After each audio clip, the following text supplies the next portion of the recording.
Hi, I'm Elizabeth from Hands On Nashville.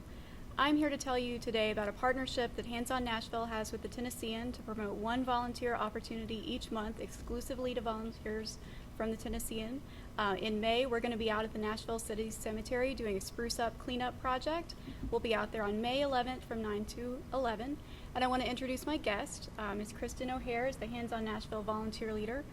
Kristen, tell us more about the cleanup. What can people expect to do? They can expect to do anything from raking to cleaning off headstones. It really depends on the month. It's May, we could have had some storms, so we may have down trees, we may have a lot of leaves down that would require raking, but we really never know what you're going to do until you show up. It really depends on what has happened weather-wise to the cemetery. Okay. Let's hear from one of our volunteers now, Amy, about why she volunteers. Try to do at least, one or two activities every month with Hands On Nashville. This was a new opportunity, so both my mom and I are here and we're excited to be here. Have you ever cleaned up a cemetery? Beautiful day. I've never cleaned up a cemetery before. This is a new experience, and what a pretty day to do it. Great. So, Kristen, tell us, why do you volunteer at the cemetery? Tell us why what you do matters.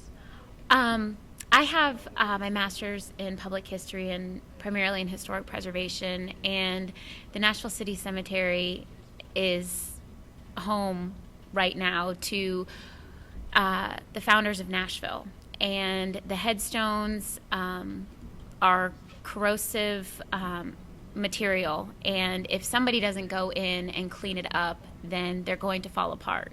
And so we need to preserve a huge piece of Nashville's history. And so by going in and raking up the leaves and dealing with the magnolia trees and the weeping willows, which seemed like a great idea when they were planted in the first place, but they're ruining the stones, we just give a little more time to the cemetery. Okay. Do you have any favorite volunteer moments that you'd like to share with us?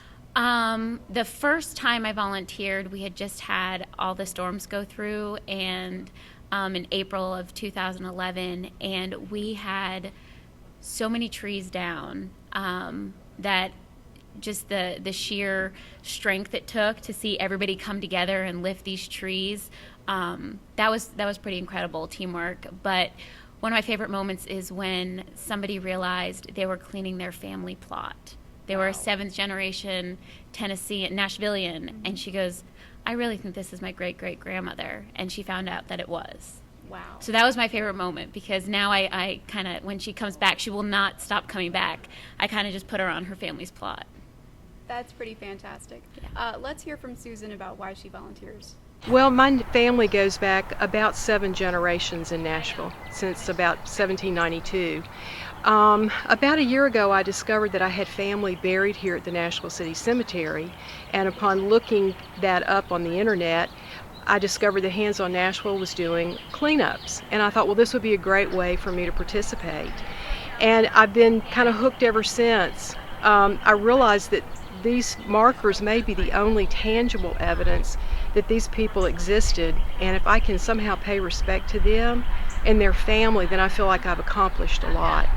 It's something very near and dear to me, and I plan on doing this for as long as I'm able. I hope that more people become excited about the cemetery, and it's just a great treasure that we have, and I'm so happy to be a part of the board and just to be a proud Nashvilleian.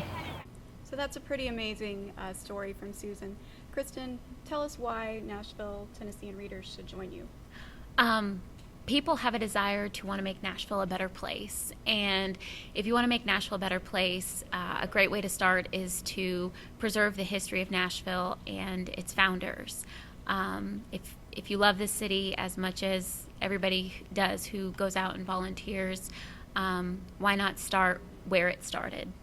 That's awesome. So do volunteers need to bring anything with them? No, we pretty much have everything there. The only thing I would suggest is maybe a pair of gloves. Okay. Great. So we've told you why, we've told you where. We'll tell you again, it's May 11th from 9 to 11 a.m. You can sign up to volunteer right here at tennessean.com/volunteer. Stay tuned. Next month we'll be out at Radnor Lake on June 1st, so we'll be back next month to tell you more about that. We look forward to seeing you. Thanks for listening, and we'll see you at hon.org, Hands on Nashville, or tennessean.com/volunteer.